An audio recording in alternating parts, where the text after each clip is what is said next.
ओम शांति चेतन भाई। ओम शांति सुधारी। आज की मुरली में चेतन भाई आए साथ में। तो चेतन भाई आज बाबा ने खास कहा है जी कि बाप जो सुनाते हैं वो हमारे दिल में छप जाना चाहिए। बाबा तो खास बाबा ने आज बोला है, माना इतना आत्माभिमान स्थिति में स्थित होकर सुनी मुरली जो भी बाबा सुनाते हैं और इतना गहराई से सुनी जो बाबा की एक एक बात दिल पे छप जानी चाहिए। बाबा होता है तो बाबा बोलता है कि तुम आए यहाँ पर सूर्यवंशी घराने के जाने के लिए खास।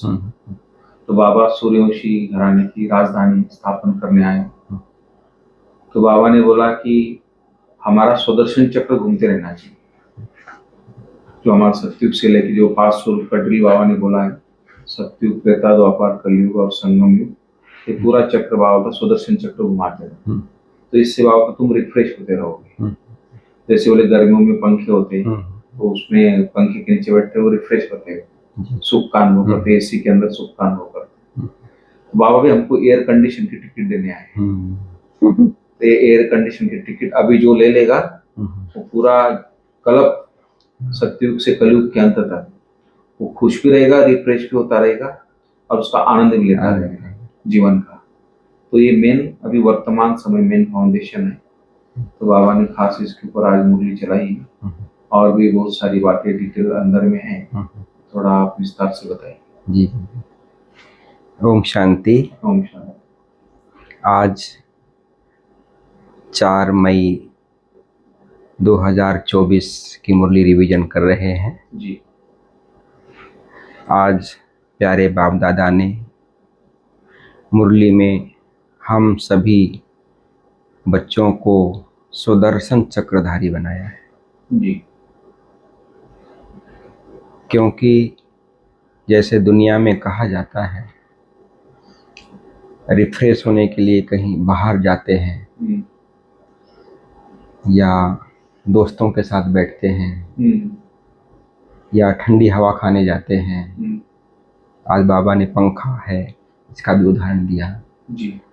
जैसे पंखा चला दिए, एसी चला दिए, इससे भी टेम्परेचर मन अपने अनुसार हो जाता है तो रिफ्रेश होता है व्यक्ति। जी।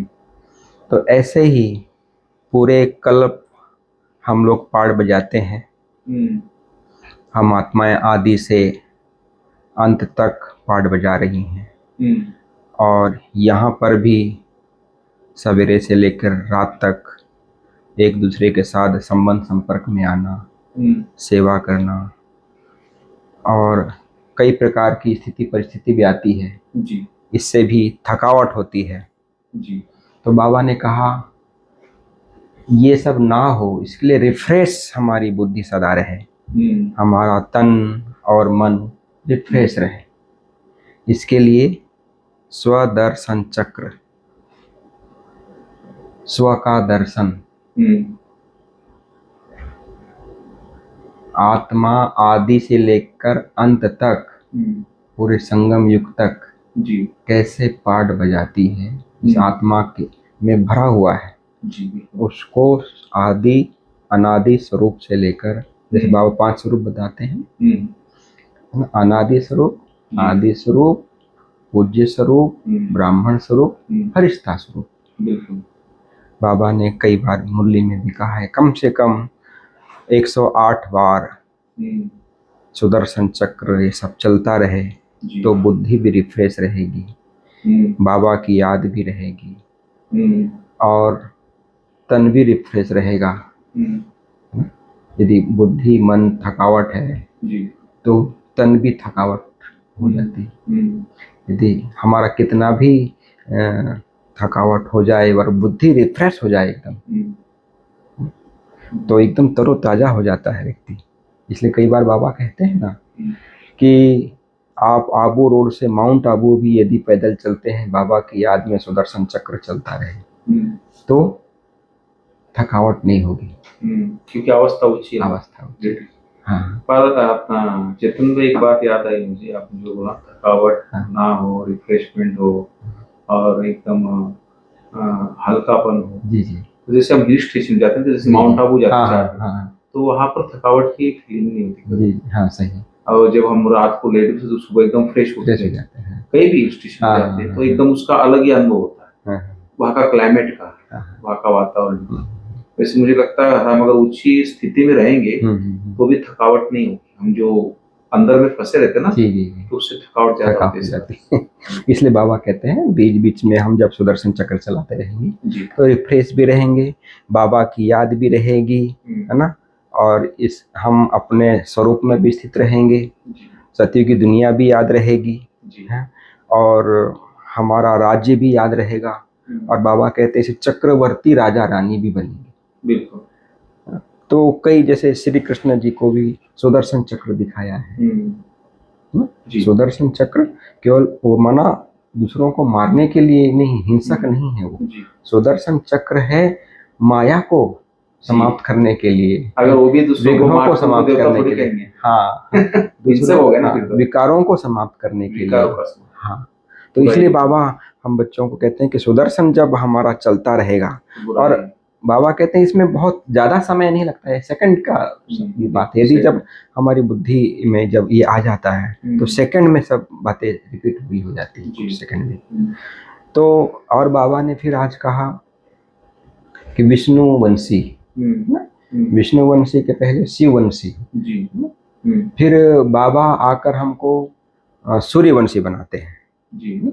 वैसे तो ब्राह्मण वंशी भी कहलाता है, लेकिन 3-4 ये वंश हैं जो बाबा हम बच्चों को याद दिलाते हैं। तो ये भी एक याद रहे कि आदि अनादि पूज्य स्वरूप, फरिश्ता स्वरूप, और ये हमारे वंश, तो इससे भी हमारी बुद्धि रिफ्रेश रहती है। तो ज्ञान सूर्य जो शिव बाबा है, वो जो उनकी जो नॉलेज है,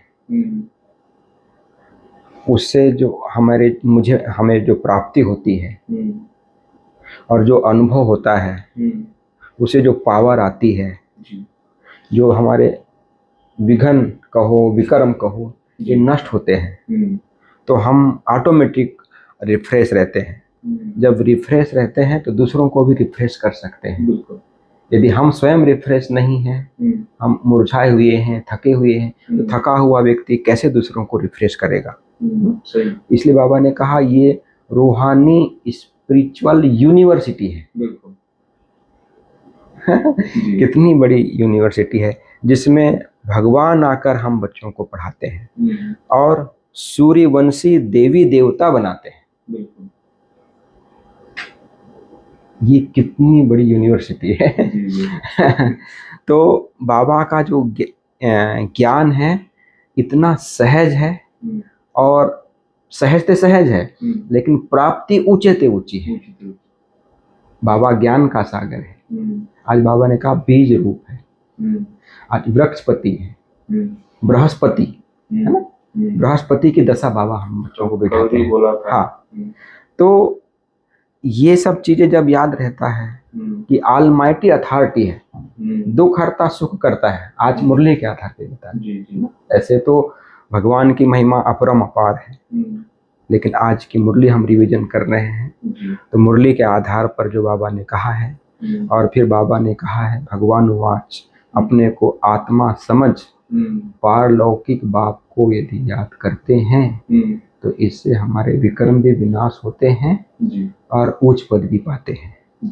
नहीं तो हम आत्माएं सजाएं खाकर फिर सत्य की दुनिया में जाएंगी। इसलिए बाबा कहते हैं मुक्ति और जीवन मुक्ति भगवान यहाँ आकर देते हैं। फिर बाबा ने कहा ये जो भारत है, भारत की महिमा अपरम अपार है, बहुत बड़ी महिमा है, श्रेष्ठाचारी। भारत ही सत्य की दुनिया बनता है, स्वर्ग बनता है, और कोई खंड होता नहीं है ना। तो भारत में माना स्वर्ग के किसको कहा जाता है? जो हर चीज सहज हो। जैसे आज बाबा ने मुरली में कहा कि सत्य की दुनिया में जो हमारा शरीर भी यदि पुराना हो जाता है, बड़ी आयु वाला हो जाता है, तो ऑटोमेटिक संकल्प आएगा, वो भी खुशी से, ये खाल मतलब इस शरीर को छोड़ के हम नया ले गए। तो एकदम नेचुरल, जैसे यहाँ पर कोई शरीर छोड़ता है, किसी की मृत्यु होती है, तो कितना उस आत्मा को भी दुख होता है, जी। और जो परिवार वाले हैं, संबंधी हैं, उनको भी दुख होता है, लेकिन वहाँ दुख नहीं, इसलिए उसको सुखधाम कहा जाता है। सुखधाम इसलिए कहा जाता है क्योंकि हर प्रकार की वहाँ पर सुख की व्यवस्था है। प्रकृति भी सुख देती है, जमीन भी आता है। हाँ, हर प्रकार से धन संपदा सब कुछ भरपूर। आज बाबा ने सत्युग की दुनिया की भी महिमा रही, एकदम सतो प्रधान आत्मा होती है। तो ऐसी दुनिया में बाबा ले जाते हैं, ऐसी दुनिया का बाबा मालिक बनाते हैं। फिर बाबा हम बच्चों को पारस बुद्धि बनाते हैं, वो भी अभी संगम युग पर ही बनते हैं, है ना। पारस बुद्धि मतलब जैसे पारस किसी के संग में आता है तो दूसरे को भी वो मना सोना बना देता है, जैसे अच्छा बना देता है, इसलिए पारस बुद्धि कहा जाता है ना। तो बुद्धि हमारी रिफ्रेश रहेगी तो पारस बुद्धि ऑटोमेटिक रहेगी। तो बाबा ने आज बाप, टीचर, सदगुरु, इस पर भी बाबा ने मुरली चलाई है। और फिर बाबा आज गारंटी कर रहे हैं, यदि अपने को आत्मा समझकर मुझ बाप को याद करेंगे, तुम्हारे विक्रम भी विनाश होंगे, तुम सतयुगी दुनिया के मालिक बन जाएंगे। ये भगवान की गारंटी और उच्च पद भी पाएंगे। आज बाबा ने वरदान में खास कहा कि जो हमारे जो विघ्न आते हैं, है ना, विघ्न को मनोरंजन समझकर, हाँ, खेल समझकर यदि पार करते हैं तो हम निर्विघ्न भी बनते हैं और विजयी भी बनते हैं। लेकिन भगवान ने वरदान दिया है, इसका बहुत बड़ा हम लोगों को लाभ है, हम आत्माओं को। क्योंकि कहने में भले आ जाता है कि विघ्न को खेल समझ लो, लेकिन जिसके ऊपर विघ्न आता है उसी को पता चलता है। लेकिन यदि हमारी स्थिति विघ्नों से ऊंची है तो वो विघ्न एकदम छोटा हो जाता है। यदि कितना भी बड़ा विघ्न आए लेकिन हमारी स्थिति ऊंची है तो विघ्न खेल अनुभव होता है। नहीं तो केवल हमने सुन लिया कि विघ्न को खेल समझ के समझो, लेकिन जब परिस्थिति आती है, शरीर की व्याधि आती है, अन्य आत्माओं द्वारा व्याधि आती है, प्रकृति द्वारा व्याधि आती है, तो उस समय में हमारी जो संकल्पों की स्थिति है, हमारी आत्मिक स्थिति है, यदि वो नहीं होती, सुदर्शन चक्र नहीं चलता है, बाबा की याद नहीं रहती है, मन भटकता रहता है, तो उस समय में विघ्न हम कहें कि भाई चले जाए या विघ्न हमारे पर प्रभाव ना डाले, ये नहीं होता है। इसलिए बाबा ने कहा विघ्न जो है इसमें हमें घबराना नहीं। पहली बात तो हम घबरा जाते हैं, घबराएंगे तो वो हमारे ऊपर हावी हो जाता है। फिर बाबा कहते हैं भगवान यदि हमारे साथ है, ये जिसके जो है ना, कोई व्यक्ति साथ रहता है तो एक मजबूती रहती है कि भाई हाँ हमारे साथ फलाना व्यक्ति है, अंदर से कोई ऐसी बात है। हाँ, भगवान हमारे साथ है तो विघ्न भी क्या हो जाते हैं। फिर बाबा ने कहा कि जैसे कोई खाली मन शैतान का घर, तो जैसे हमारी बुद्धि भी यदि खाली रहती है, कुछ कुछ सोच रहे हैं, उसको हमने काम नहीं दिया है, हमने सुदर्शन चक्र का याद नहीं दिया, ज्ञान का रमण नहीं करते हैं, तो बुद्धि खाली रहती है तो उसमें कचरा आते रहता है। तो फिर जब विघ्न आएगा तो बुद्धि कमजोर रहती है तो उसका प्रभाव ज्यादा हो जाता है। इसलिए बाबा ने कहा अपनी बुद्धि को ज्ञान से, बाबा की याद से, सेवाओं के चिंतन से भरपूर रखना है। श्रेष्ठ स्थिति बनाने के लिए सोच चलता रहे तो हमारी बुद्धि इन सब बातों में रहेगी तो भरपूर रहेगी, बिजी रहेगी, तो विघ्न या नेगेटिव या अन्य परिस्थिति का जो प्रभाव है वो हमारे ऊपर होगा ही नहीं। और फिर बाबा ने कहा सुख का खाता, जैसे अनेक प्रकार के खाते बाबा बताते हैं, लेकिन आज बाबा ने स्लोगन में कहा है सुख का खाता यदि जमा करना है तो मर्यादा पूर्वक दिल से दूसरों को सुख देना है। इसका अर्थ ये है कि हम किसी की भी सेवा करते हैं, यदि उसकी आवश्यकता है और उस समय में सेवा करते हैं तो उसका महत्व होता है। जैसे कोई धनवान व्यक्ति हो और उसको हम धन की सेवा दे दें, है ना, तो वो जो पुण्य का खाता, इसलिए बाबा कहते हैं मर्यादा।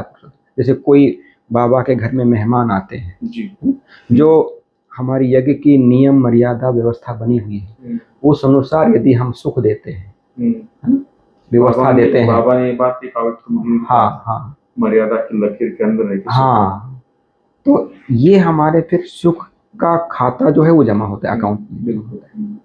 नहीं तो कई बार हम भले सेवा करते हैं लेकिन अननेसेसरी यदि हो जाती है, जहाँ पर आवश्यकता नहीं है, मान शान के लिए, दिखावे के लिए कहो, या किसी को खुश करने के लिए, है ना, किसी के प्रभाव में आकर, तो वो मर्यादा के जो हमारी नियम बने हुए मर्यादा के अंदर रहकर यदि हम किसी को सुख देते हैं तो वो हमारे खाते में यथार्थ जमा होता है।